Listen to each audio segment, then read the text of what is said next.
El accidente automovilístico que mató a la princesa Diana el 31 de agosto de 1997 fue una tragedia que conmocionó al mundo. Múltiples investigaciones finalmente atribuyeron su muerte ilícita a la conducción imprudente tanto de su chofer, Henry Paul, quien se determinó que estaba borracho en ese momento, como los paparazzi que seguían peligrosamente su limusina. 2 décadas después, las teorías de la conspiración perduran con el dedo apuntando a todos. Desde los paparazzi y la familia real hasta la policía francesa y el Servicio de Inteligencia Exterior, el M16 de Reino Unido, por su supuesto papel en la muerte de Diana y su entonces novio Dodi Al-Fayed. En el vídeo de hoy analizamos cada una de estas teorías de la conspiración en la muerte de Diana. ¡Comenzamos!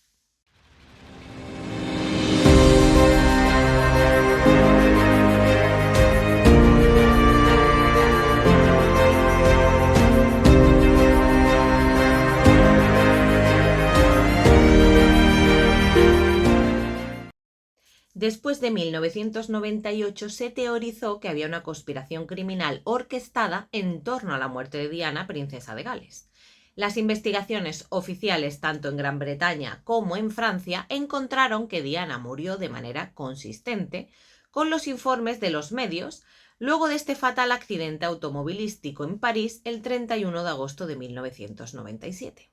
En 1999, una investigación francesa concluyó que Diana murió como resultado de un accidente.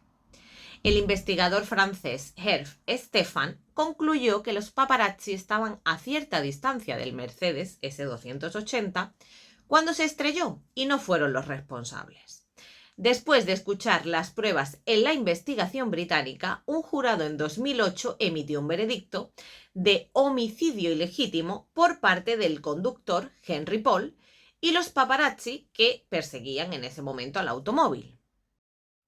¿Tenía Henry Paul conexiones con el servicio de seguridad? Pues bien, los teóricos han alegado que el conductor del Mercedes-Benz, Henry Paul, estaba a sueldo de un servicio de seguridad nacional, aunque diferentes versiones de la acusación nombran al país de este servicio de seguridad alternativamente como Gran Bretaña, Francia o Estados Unidos. La evidencia que se supone que respalda esto surge principalmente del dinero que tenía en su poder Henry Paul en el momento de su muerte, ya que tenía bastante riqueza personal. Estas acusaciones están cubiertas en el capítulo 4 del informe de investigación criminal de la llamada Operación Paget, donde se investigó. Mohamed Al-Fayed afirma que Henry Paul trabajaba para el M16 y que le tendieron una trampa. La investigación no encontró evidencia de que Henry Paul fuera un agente de ningún servicio de seguridad. Evidentemente, nunca lo hubiera encontrado. Otra teoría pone en duda la fiabilidad de los análisis de sangre llevados a cabo, según los cuales Paul ingirió alcohol antes de ponerse al volante. Los investigadores franceses llegaron a la conclusión de que el chofer estaba ebrio en base a los análisis de sangre practicados. En ellos se hallaron, al parecer, de acuerdo con un informe fechado en septiembre de 1997, niveles de alcohol 3 veces superiores al límite legal permitido en Francia. Si bien estos análisis fueron confrontados por un patólogo inglés contratado por Al-Fayed, en respuesta las autoridades francesas procedieron a efectuar un tercer análisis empleando para ello el humor vítreo, lo que confirmó no solo el elevado consumo de alcohol, sino la presencia de antidepresivos. Se ha afirmado, no obstante, que el nivel de alcohol presente en la sangre del chofer era inconsistente con su comportamiento, ya que era, propio de una persona sobria, tal y como muestran las imágenes captadas por las cámaras de seguridad del Hotel Rich poco antes del accidente. El profesor Robert Forrest, patólogo forense, declaró que una persona tan acostumbrada a beber como Paul, quien poseía una elevada tolerancia al alcohol, sería capaz de parecer más sobria de lo normal, si bien las familias de Dodi y Henry no aceptaron nunca los resultados de la investigación francesa.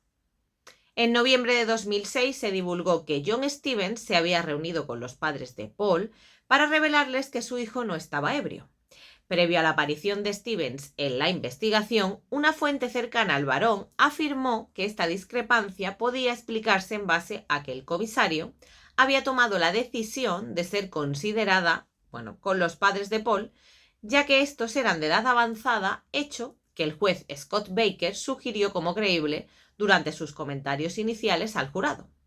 Tras un interrogatorio en febrero de 2008, Stevens negó haber engañado deliberadamente a los padres de Paul, declarando que en base a las respuestas físicas, las condiciones del chofer en el momento del accidente no coincidían con la definición de ebriedad dada por la policía.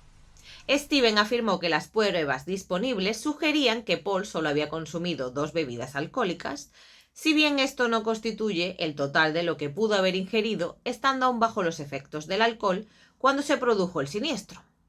Un experto citado en el informe estimó que el chofer había bebido el equivalente a 5 copas de Ricard, su licor francés favorito, antes de ponerse al volante. Los 2 tests, practicados en Francia por ToxLab, demostraron la existencia de una saturación del 12,8% de hemoglobina de carbono en sangre, una combinación del pigmento portador de hierro de la sangre y monóxido de carbono. Un fumador posee normalmente alrededor de un 10%, por lo que el resultado no era inusual.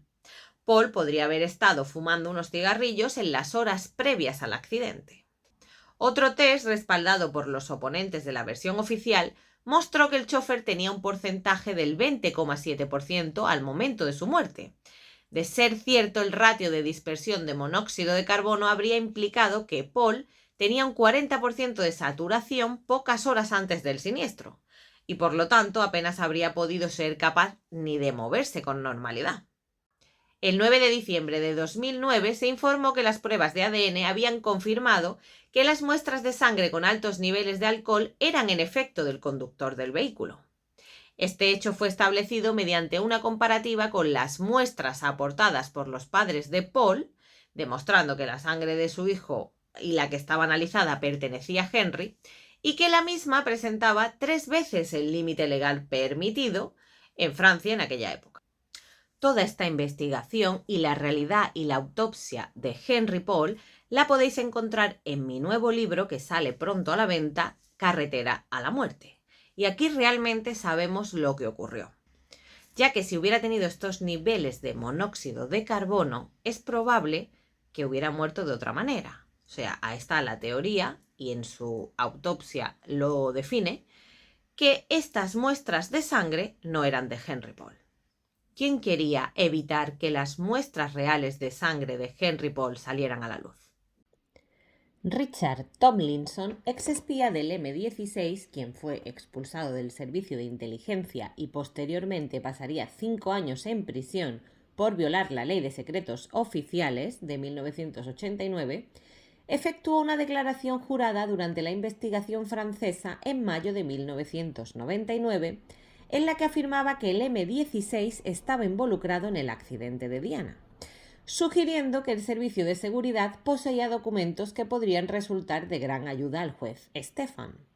En agosto del 98, la BBC había informado que Tomlinson sostenía que Paul estaba trabajando para el servicio de seguridad y que uno de los guardaespaldas de Diana, Trevor Reed-Jones o Kes Winfrey, servía de contacto para la inteligencia británica. Tomlinson acusó al M-16 de haber estado monitorizando a la princesa antes de su muerte. Informó a Mohamed Al-Fayed de que el chofer era agente del servicio de seguridad y manifestó que el accidente guardaba similitudes con el plan del asesinato del presidente Milosevic en 1992 debido al empleo de una luz estroboscópica para cegar al conductor. El 13 de febrero de 2008, Tomlinson declaró que en la investigación que tal vez sus recuerdos eran equívocos, qué casualidad, y que no tenía evidencia alguna de que Paul fuese agente del M-16, si bien en días anteriores a la sesión del juicio había afirmado que el chofer proporcionaba información al servicio de inteligencia.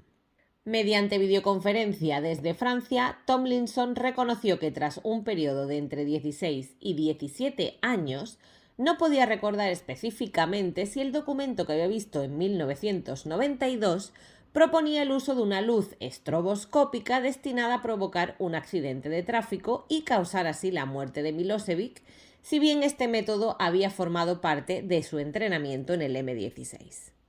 La operación Paget tuvo acceso sin precedentes a las oficinas del M-15 y el M-16 con el fin de investigar las declaraciones de Tomlinson. Posteriormente se revelaría que el documento mencionado constituía una propuesta redactada en marzo de 1993 para asesinar a otra destacada figura serbia en caso de que éste obtuviese poder, no teniendo nada que ver con Milosevic. Nuevas evidencias que desacreditan las acusaciones de Tomlinson fueron descubiertas en el borrador de un libro que estaba escribiendo sobre su etapa en el M16 antes de ser encarcelado en 1998 por violar la Ley de Secretos Oficiales del 89. El borrador fechado en 1996 hacía referencia al documento del 93 y no tenía ningún detalle relativo a un accidente de coche provocado con luces en el interior de un túnel. Una persona anónima referida durante el proceso como señora X informó que el M16 no poseía ningún archivo ni de Diana ni de Dodi y que no había ningún plan para que los involucrase. La investigación concluyó con la desestimación de las acusaciones de Tomlinson, que se considera que las declaraciones que involucraban al M16 fueron las responsables de que se diese fuerza a las teorías que sostienen que la princesa de Gales fue asesinada, y Tomlinson fue arrestado por las autoridades francesas en julio de 2006 como parte de la investigación en torno a la muerte de Diana, con la policía incautando archivos informáticos y documentos personales ubicados en su casa en Cannes. Una de las principales teorías aportadas como causa del supuesto asesinato sostiene que Diana estaba embarazada de Dodi y que ambos tenían planeado comprometerse. El presunto rechazo por parte de la monarquía a permitir la entrada de una persona no cristiana a la familia real significaba que la relación de la madre del futuro rey de Inglaterra con un musulmán egipcio no sería tolerada.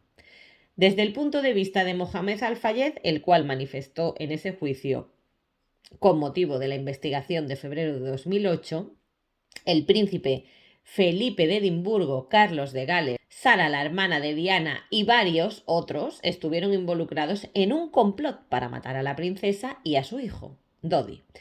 Por su parte, Jeffrey Steinberg sugirió varias teorías que apuntaban a que Diana había sido asesinada por los servicios de seguridad bajo órdenes del duque de Edimburgo. Un artículo de 1998, publicado en el Daily Telegraph, sobre las teorías conspirativas del EIR, mostró presuntos vínculos entre el ejecutivo de inteligencia y Al-Fayed, mientras que Francis Gwynne informó al año siguiente que el portavoz de Al-Fayed había recomendado a los periodistas ponerse en contacto con Steinberg. Al-Fayed aseguró tanto en declaraciones a la prensa como en entrevistas para la televisión que su hijo había comprado un anillo de compromiso y que la pareja tenía previsto anunciar su futuro enlace el 1 de septiembre de 1997, un día después del accidente. La operación Paget consideró, no obstante, que un anuncio de semejante magnitud por parte de la princesa de Gales habría supuesto un acontecimiento de interés mundial y habría requerido, una planificación significativa de la que parece ser no se halló evidencia alguna. Las pruebas de las cámaras de seguridad mostradas durante la investigación indican que Dodi acudió a la joyería Reposi en la Plaza Vendôme el 30 de agosto y abandonó la misma llevándose únicamente un folleto. Alberto Reposi declaró en 2003 que el supuesto anillo de compromiso adquirido por Dodi había sido colocado en el dedo de Diana en un hotel de Saint-Tropez y que la joya había sido ajustada y enviada a París para su recogida, aunque con posterioridad admitiría al escritor Martin Gregory haber recibido papeles legales de Al-Fayed, quien llevaba siendo cliente desde hacía más de 20 años. Mohamed sostuvo que la pareja escogió el anillo en Monte Carlo y que Dodi lo había recogido en París el 30 de agosto después de que la pieza hubiese sido ajustada. Esta afirmación fue contradicha por las declaraciones de Claude Roulet, vicepresidente del Hotel Ritz, y por las cámaras de seguridad. Una grabación demostró que el anillo en cuestión había sido elegido poco después de la visita de Dodi por Roulet, quien lo había visto en el dedo de Angela Reposi, esposa de Alberto. Pocas horas antes del accidente, la tarde del 30 de agosto, el periodista y amigo de Diana, Richard Kay, recibió una llamada de la princesa en la que ésta le preguntó qué aparecería sobre ella en los periódicos al día siguiente. Durante dicha llamada, Diana no hizo mención alguna a un posible anuncio por su parte. Una declaración efectuada por una de las hermanas de Diana, Sara, resultó aún más reveladora. Sara testificó que durante una conversación telefónica con la princesa el 29 de agosto, Diana habló de Dodi de una manera que le hizo sospechar que la relación de ambos discurría por un camino pedregoso. Las afirmaciones de otros amigos y confidentes con los que Diana habló la semana antes de su muerte, incluyendo su mayordomo, Paul Burrell, su amiga Annabel Goldsmith y su consejera espiritual Rita Rogers fueron unánimes respecto a la firme intención de la princesa de no comprometerse o contraer matrimonio en ese momento de su vida. El exsecretario privado de la princesa, Patrick Jeffson, declaró a la BBC en respuesta a la publicación del informe de la Operación Paget en diciembre de 2006 que la expresión facial de Diana en las imágenes captadas por las cámaras de seguridad del Reach la tarde del 30 de agosto era la misma que solía lucir cuando estaba disgustada. No obstante, las imágenes publicadas el 6 de octubre de 2007, las cuales fueron registradas minutos antes del accidente, muestran a Diana y Dodi tomados de la mano. El cirujano pakistaní afincado en Londres, Hasnat Khan, quien había mantenido una relación amorosa de 2 años con Diana, fue de interés para la investigación puesto que la princesa había contemplado la posibilidad de contraer matrimonio con él, hecho que no solo no había contado con la oposición de la familia real, sino que el noviazgo había sido incluso aprobado por el príncipe Carlos. Khan afirmó haber recibido algunos mensajes de carácter racista por parte del público debido a su relación con la princesa, aunque no consideró que ninguno de ellos fuese una amenaza contra él. También declaró que sentía que ni la familia real ni el gobierno, incluyendo los servicios de seguridad, se oponían a su relación. John McNamara, ex detective de Scotland Yard, encabezó la investigación llevada a cabo por Al-Fayed durante 5 años desde 1997. Interrogado el 14 de febrero de 2008, reconoció que no había podido hallar pruebas de una conspiración criminal para matar a la princesa, ni tampoco evidencia alguna de que estuviese embarazada o comprometida al momento de su muerte. Los análisis practicados a los restos del Mercedes revelaron que el coche estuvo en contacto con un Fiat Uno, estuvo en contacto con algún coche, algún vehículo porque dejó un rastro. Y dicen el Fiat Uno porque dejó unos rastros de pintura blanca en la carrocería del Mercedes. Si bien todos los intentos de la policía francesa por encontrar el automóvil fueron inútiles. Pese a que nadie había visto un Fiat dentro del túnel, algunos testigos reportaron la presencia de uno saliendo del paso subterráneo. Al-Fayed alegó en su declaración en julio de 2005, con motivo de la Operación Paget, así como en otras ocasiones, que el Fiat Uno blanco fue empleado por el M16 para provocar que el Mercedes desviase su rumbo y se estrellase en el túnel.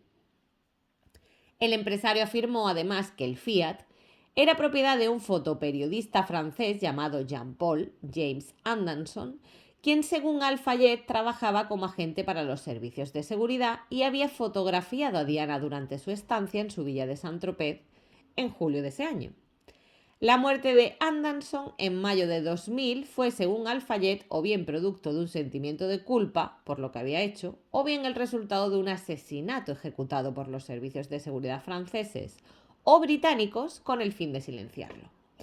La operación Paget descubrió que el Fiat Uno blanco de Anderson, quien había vendido ese coche en octubre del 97, no era apto para conducir, ya que tenía 9 años de antigüedad en el momento de los hechos y 325.000 kilómetros, según el cuentakilómetros, y llevaba varios años sin mantenimiento, confirmando eso por los vecinos de Anderson, que la veracidad de esos datos.